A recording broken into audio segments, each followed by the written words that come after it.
Agora, do nosso Rodrigo Moreira César. Ó, o Rodrigo César de Menezes, ele tem uma importância ímpar, porque ele foi governador, lembrando, ele é governador de São Paulo. E ele passou um tempo, né, esse período aqui, 1726 a 1728, tentando organizar administrativamente a capitania do Mato Grosso e também estabelecer ali uma estrutura administrativa para a fiscalização portuguesa. Aqui nós temos uma aquarela demonstrando a imagem, né, na verdade uma pintura a óleo demonstrando a chegada, né, do senhor governador, que na época recebia o nome de capitão. Capitão. Então, o que ele veio fazer? Anote ponto a ponto, pessoal, porque vai facilitar a sua compreensão. Olha só, organização espacial e administrativa da vila. Agora, pessoal, o que será que é essa organização espacial e administrativa? No século XVIII, no comecinho, era terra de ninguém. Os bandeirantes, eles executavam ali tudo o que queriam, não tinha praticamente presença do Estado português. Então, o que Rodrigo foi fazer foi estabelecer a presença do Estado, e isso vai envolver uma série de questões. Primeiro, a tributação. O ouro, e principalmente o diamante, que já fora encontrado nessas épocas no território mato-grossense, eles eram muito contrabandeados. Não só o contrabando era feito por Mato Grosso, mas em Minas Gerais também, todas as regiões auríferas eram muito forte o contrabando. Então, primeiro, para evitar o contrabando, tinha que fazer a fundição do ouro numa casa de fundição, em que o ouro seria derretido, colocaria o selo real, e aí somente seria legal o ouro com selo real. E aí eles proibiram o ouro em pó, porque é muito fácil contrabandear.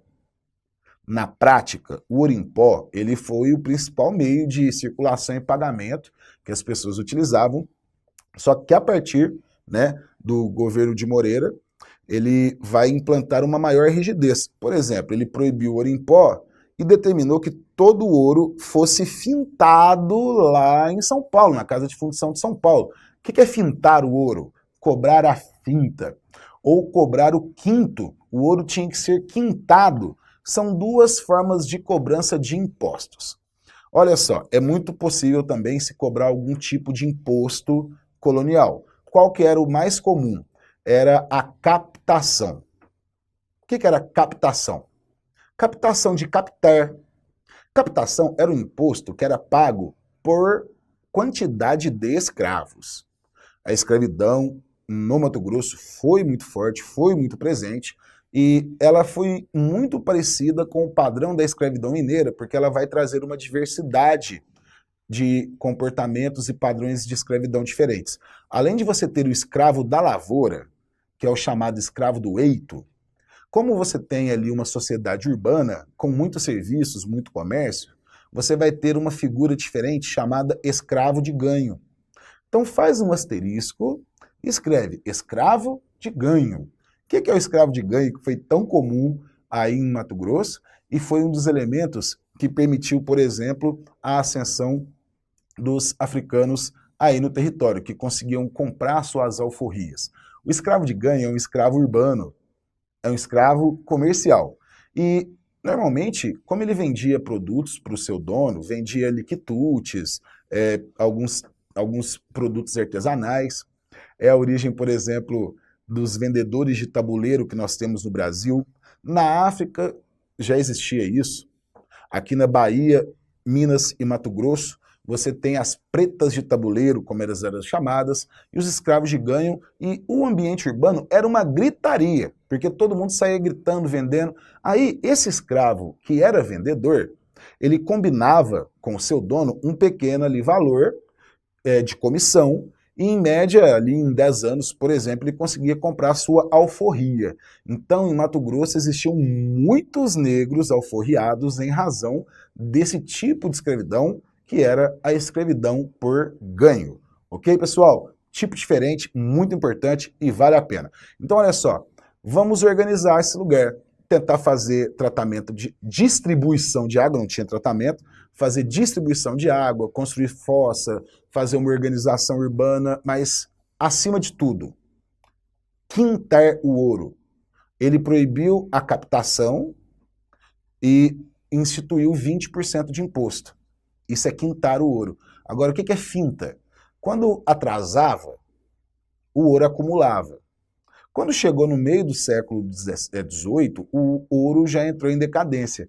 Aí, eles determinaram o envio de 15 arrobas por ano, de Cuiabá e Minas, né, de Cuiabá e Vila Rica. Então, lembra, olha, captação, ouro por cabeça de escravo, 17 gramas por cada escravo. Quinto é fácil de lembrar, a quinta parte, 20%.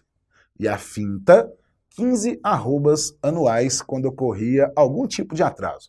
Então, pessoal, olha só a missão importantíssima que vai ter Rodrigo César. E quando ele vai chegar lá, você acha que vai ter confusão ou não? Porque será que os mineradores eles aceitavam pagar os impostos assim tranquilamente, facilmente? É claro que não, e vários conflitos vão acontecer. Agora, pessoal, vamos voltar de olho na tela. Vem comigo. Olha só. Então, o Rodrigo vai tentar fazer a organização espacial e administrativa. Então, a administrativa vai envolver, por exemplo, você criar essa regra da mineração, que você tem que cobrar os impostos, criar toda uma estrutura de Estado administrativa. Ele vai governar com mão de ferro, né? Ele tem poderes muito amplos. E a organização espacial é isso que eu comentei, tentar, olha só, fazer melhorias urbanas. Olha só, temos aqui uma dúvida, é uma dúvida que é bastante recorrente. O Rodrigo César, ele transferiu a capitania de São Paulo para Cuiabá? Não, cuidado, viu, Belmira? Ele, tecnicamente, como estava em Cuiabá, o governo brasileiro, na verdade, o governo regional estava onde o governador estava. Só que juridicamente, ou seja, Portugal criar, na verdade, anuir, né, dar licença para que Rodrigo transferisse juridicamente para Cuiabá, isso não aconteceu. Quando, às vezes, em algum livro, você possa ter ouvido essa informação, é por isso que eu estou comentando. A capital, ela está onde o governador está, porque ele tem amplos poderes e ele despacha de onde ele estiver. Mas, juridicamente, a capital continuou em São Paulo. Ele era governador de São Paulo. Governador de São Paulo que se destacou para poder administrar e organizar o território que era da capitania de São Paulo, mas era distante. Ok? Então, cuidado aí com essa breve confusão, mas vamos aqui de olho na tela e segue comigo. Estávamos comentando aqui dos conflitos que quando o Rodrigo César chegou, ele vai encontrar um monte de problemas. Por exemplo, a briga com os poderosos locais. Como assim? Os grandes mineradores, os grandes donos de lavras, principalmente. E aí, vamos ter um caso clássico aí do conflito dos irmãos Leme. João Leme e Lourenço Leme, que eram poderosos, né, mineradores, que não aceitaram se submeter aos mandos, né, ao governo de César. Então, olha só, um dado extremamente importante, olha só, anota aí, nesse período em que ele estava, ele pegou Cuiabá, que era um arraial, e esse arraial foi elevado à condição administrativa de vila. Olha só, Qual que era o parâmetro que se usava naquela época para criar, transferir de arraial para vila e de vila para município? A presença da igreja. Olha a importância da igreja na colonização portuguesa. Primeiro que a gente sabe que as missões jesuíticas, o tema que provavelmente estará na prova, porque vai falar do desenvolvimento ali das missões, a colonização, o contato com os indígenas. Então, olha só, as missões, elas tiveram a importante função de demarcar fronteiras. Portugal fez isso em todo o reino português, no Brasil e fora do Brasil. E olha só, além disso, a presença da igreja era um elemento para a emancipação política.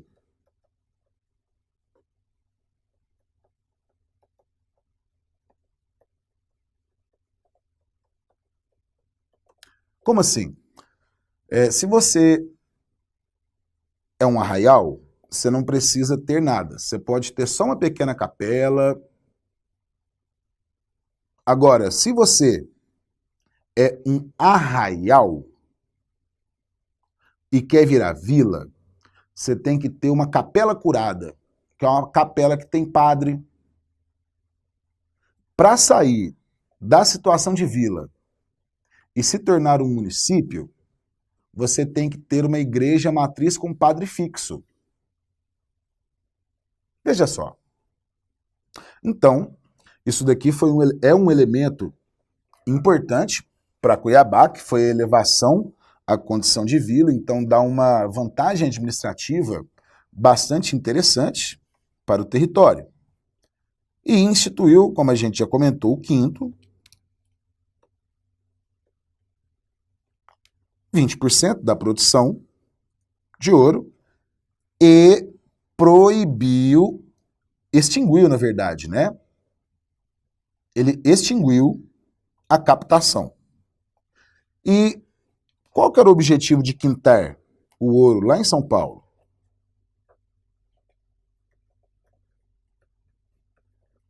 Controlar o contrabando.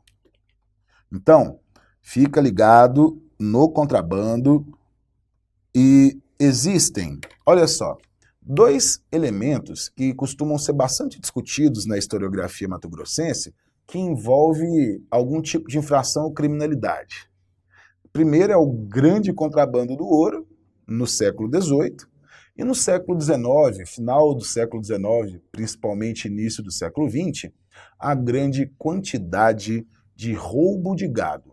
Então isso daí é uma coisa bastante explorada, tem bastante artigo, então é um tema que, por exemplo, o formulador da prova, da banca IBFC, muito exigente, pesa sempre a mão nos aspectos regionais, ele vai consultar uma bibliografia que nós já consultamos para você, então tenho certeza que a linha de abordagem vai ser por esse caminho.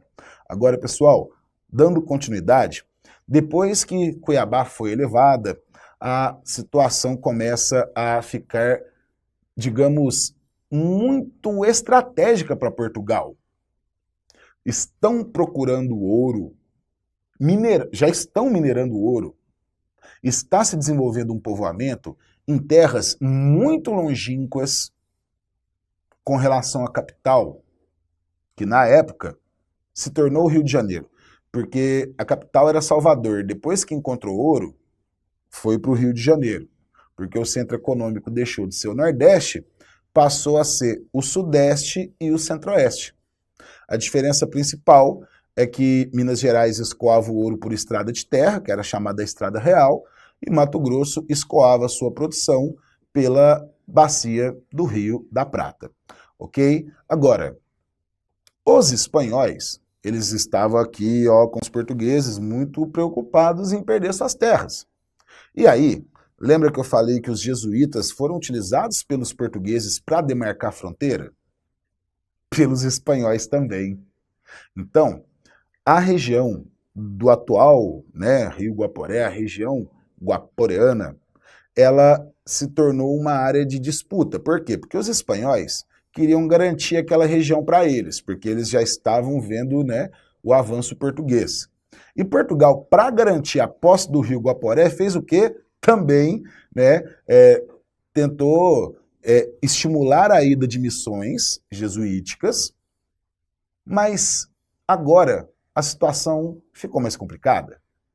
Para garantir a presença indubitável e construir um forte militar para garantir a segurança, é que foi criada a Capitania de Mato Grosso, para você observar mais uma vez a importância do clero, não só no Mato Grosso, mas na colonização do Brasil. Quem que foi o primeiro governador? Dom Rolim, um bispo, né? Um bispo de orientação católica romana, tradicional. E agora, vamos ver o que foi que Dom Rolim fez para organizar a capitania do Mato Grosso. Então vamos lá? Vem comigo, de olho na tela. Então, o senhor Dom Rolim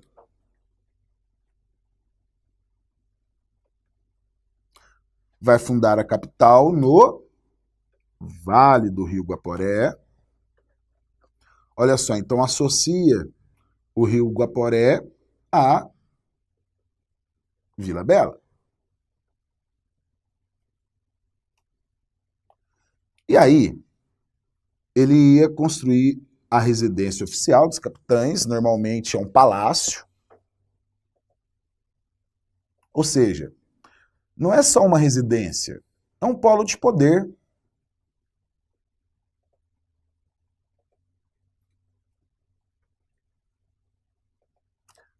Olha a importância da igreja. Como é que se chamavam as instituições jesuíticas?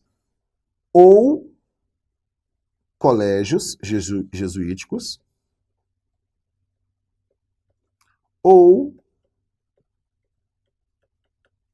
missões jesuíticas, ou aldeamentos. Cara, isso daqui é questão muito provável, viu? Então, olha só, fundar uma aldeia jesuítica ali na região, né, da Chapada dos Guimarães, para ir garantindo a presença portuguesa. E como o Dom Rolim, ele vai pegar o governo, né, ele vai iniciar o governo da capitania recém-criada, e já no momento em que o ouro já começa a ter desgaste, porque olha só, o Dom Rolim de Moura, ele vai começar a governar, olha só, 1748, que ele foi nomeado. Até chegar é outra coisa. Então, nesta época, o ouro já está esgotando. Você fala, mas professor, esgotou tão rápido? O ciclo do ouro, pessoal, no Brasil, de verdade, durou 70 anos. E na região cuiabana, principalmente, o ouro esgotou um pouco mais cedo, que a disponibilidade do mineral é grande, só que você tem lavras que são muito profundas. Quando o ouro começou a entrar em decadência, você não tinha tecnologia para poder explorar as outras minas, e aí a busca de introdução de uma nova atividade econômica, que foi a criação de gado. Gado, né? Boi e cavalo. Agora, isso daqui é muito importante porque quando a mineração entra em declínio,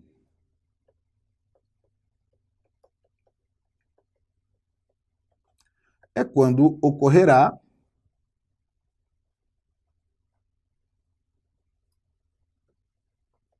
o desenvolvimento do gado. E esse gado vai fornecer carne, couro e um monte de produtos derivados aqui para o país inteirinho. Como assim o Brasil inteirinho? Os caras chegavam a fornecer até mesmo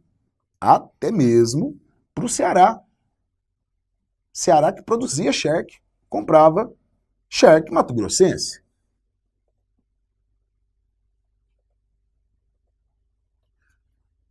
Conceder privilégios e isentar de impostos quem quisesse morar na nova capital. O que é esse tipo de política?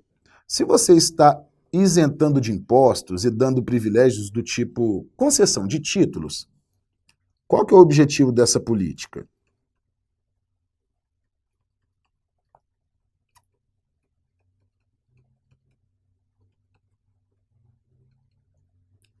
Estimular o povoamento.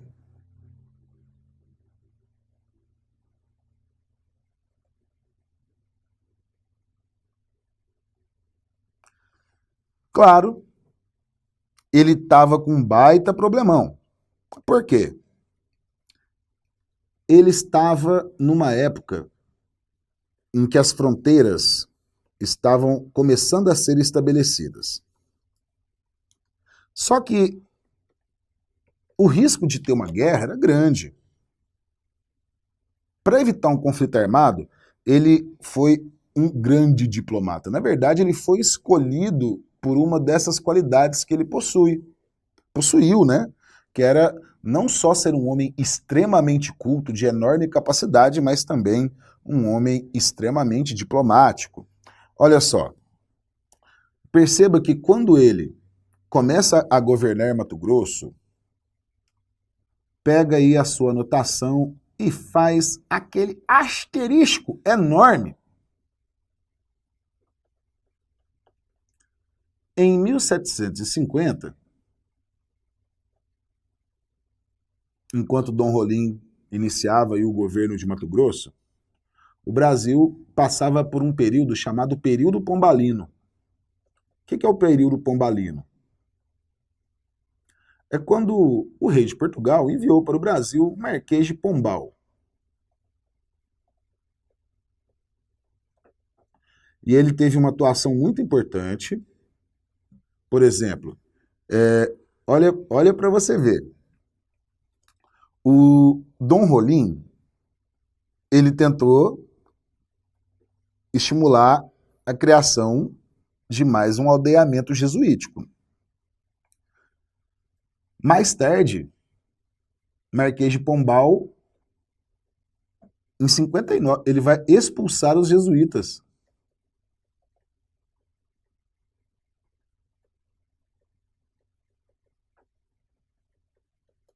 Qual que foi o argumento de Pombal?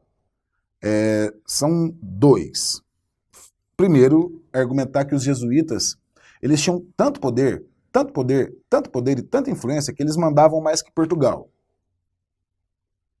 Outro problema. No sul do país, depois de um tratado de 1750, que esse daqui é o que você vai lembrar, colocou aí o asterisco enorme. Como é que se chama o tratado? Tratado de Madrid. O Tratado de Madrid estabelece as fronteiras muito próximas às fronteiras atuais do Brasil, com pouquíssimas alterações. Ocorreram vários outros tratados, como, por exemplo, o Tratado de Santo Ildefonso, o Tratado de Badajoz, mas tudo acabou voltando para uma configuração muito parecida com a do Tratado de Madrid. E qual que foi o princípio jurídico que regulou o Tratado de Madrid? O princípio do uti possidetis. Detém a posse aquele que utiliza. E aí é onde o Brasil criou essa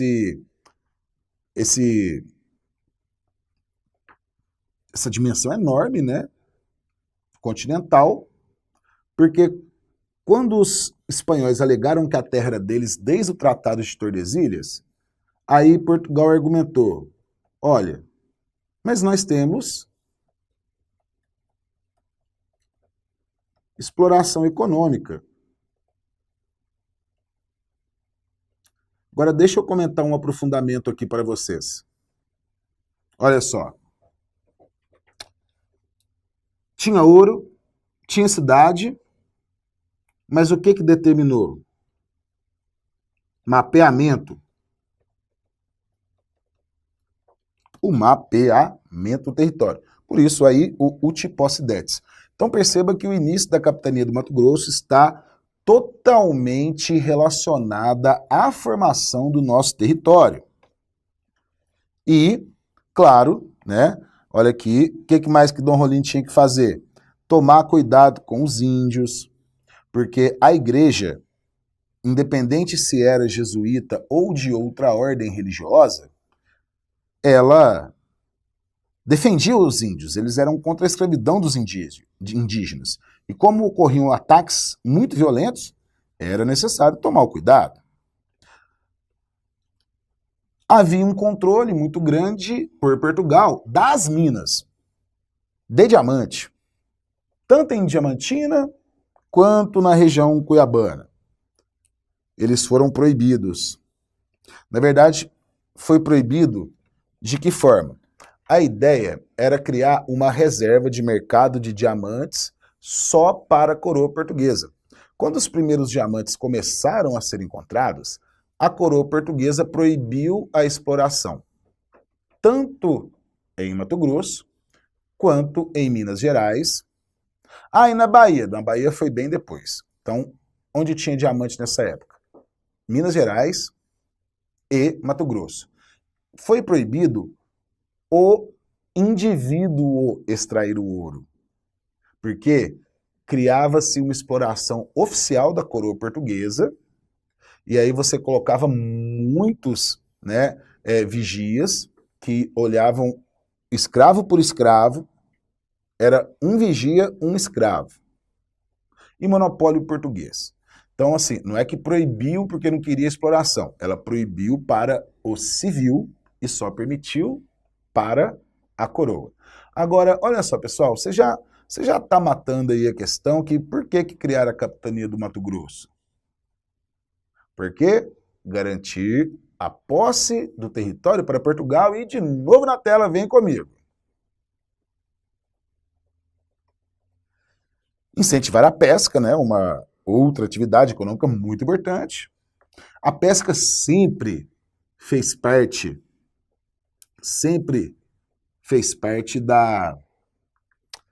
da economia, da vida, da culinária cuiabana. Até hoje é o maior fornecedor de pescados do Brasil.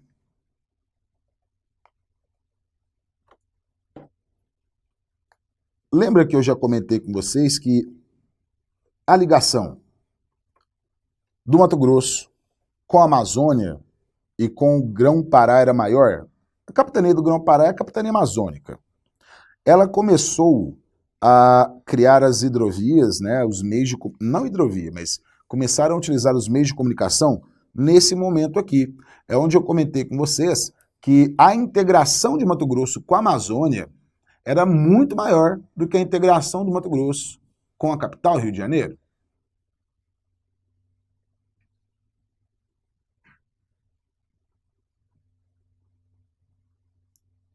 Vamos à questão, como que isso vai ser cobrado? Em meio às discussões entre Portugal e Espanha sobre os contornos de suas respectivas possessões, revisando o Tratado de Tordesilhas, a coroa portuguesa fundou a capitania de Mato Grosso, com o objetivo de deter os avanços das missões jesuíticas espanholas, que tentavam se estabelecer na margem direita do rio Guaporé. Correto. De cara. Letra A. Tanto a capitania do Mato Grosso quanto Vila Bela, né, de Santíssima Trindade, a primeira capital, ela teve exatamente este objetivo. Fundar Vila Bela de Santíssima Trindade às margens do Guaporé significava defender o território. Agora, qual que será o erro das outras? Povoar o sertão brasileiro com imigrantes portugueses? Não. Controlar a atuação dos bandeirantes? Claro que não, é eles que movimentavam tudo. D. Fortalecer o regime de padroado através do incentivo de várias ordens regulares na região? Não. Na época, o incentivo foi aos jesuítas, né? Pouco tempo depois, o Marquês de Pombal expulsou. Agora, o que é um regime de padroado? é uma associação entre o Estado Nacional. Aconteceu o padroado em Portugal e Espanha. Estado mais igreja. A igreja tentava expandir seus domínios, expandir a cristandade, o Estado apoiava. E o Estado precisava demarcar territórios. A igreja ajudava. Então, olha, deu erro. E fortalecer o padroado não foi isso.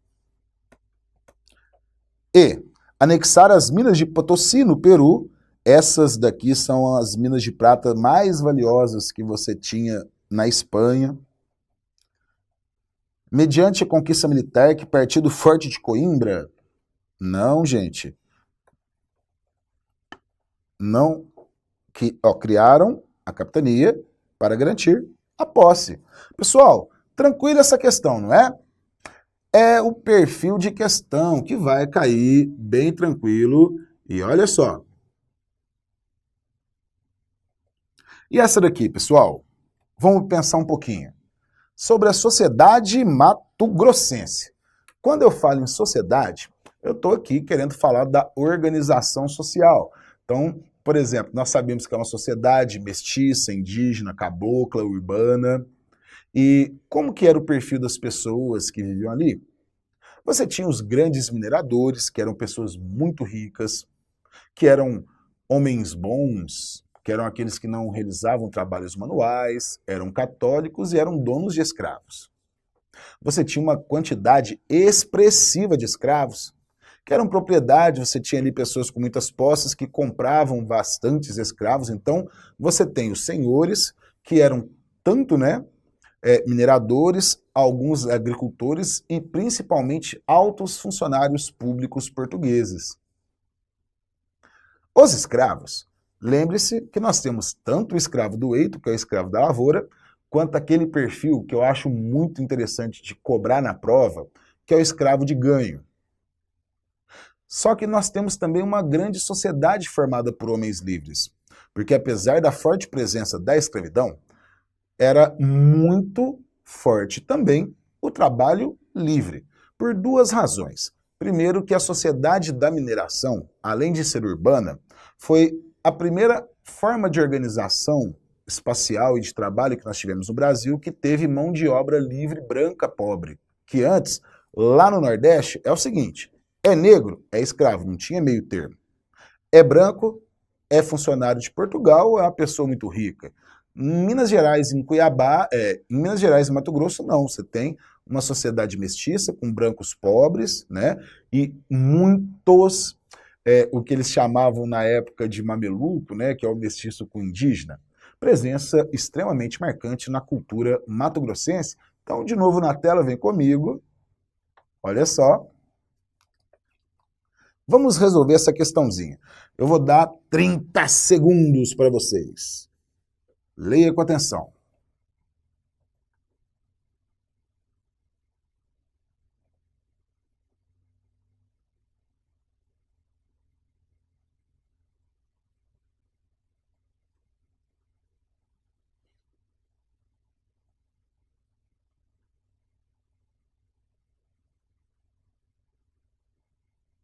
Sobre a sociedade mato-grossense durante o período colonial, é correto afirmar: era formada por homens livres pobres? Sim, é uma característica da mineração. Muitos escravos? Sim. Indígenas? Sim. Eles aproximavam-se e mantinham relações de ajuda mútua e solidariedade? Sim. Então, isso daqui é muito importante de você observar. Nós temos uma sociedade que nós chamamos de sociedade estratificada.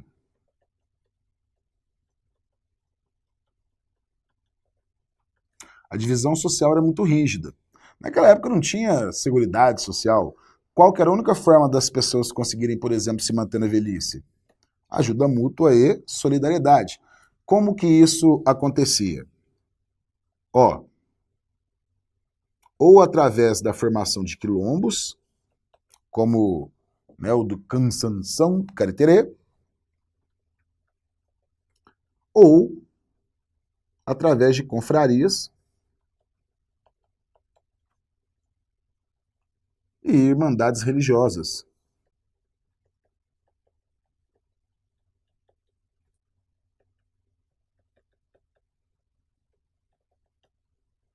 Confrarias e irmandades religiosas. Então, essas irmandades, ela, às vezes, construía igrejas, às vezes, ela fazia grandes obras caritativas.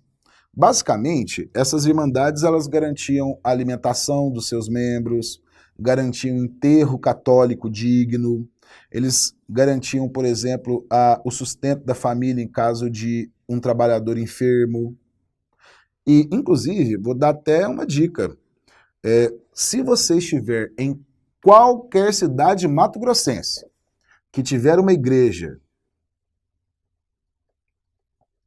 de Nossa Senhora do Rosário, era igreja vinda de irmandades religiosas negras. Toda a igreja do Rosário ou foi construída por ex-votos, doações de negros, ou foi dada como ex-voto por algum grande proprietário para que os negros pudessem frequentar a missa. Então, pessoal, é isso aí, essa daqui é a letra A. Vamos ver o erro das outras. O abundante uso de escravos evitou perseguição do indígena? Mas, claro que não. As relações entre brancos e índios eram cordiais? Cordiais? Cordiais? Não. Foram mortos, exterminados, escravizados. A proximidade com a fronteira espanhola produziu grande integração social, étnica, econômica e de gênero? Primeiro que aqui não afirmou se a integração foi entre os grupos ou se foi com a América Espanhola, mas não ocorreu integração com a América Espanhola. Pessoal, tranquilo esse exercício? Bem tranquilo, né? Agora, olha só, vamos continuar aqui mais uma. Mais uma. A fundação de Vila Bela de Santíssima Trindade, por Dom Antônio Rolim de Moura, pode ser entendida como o quê, pessoal?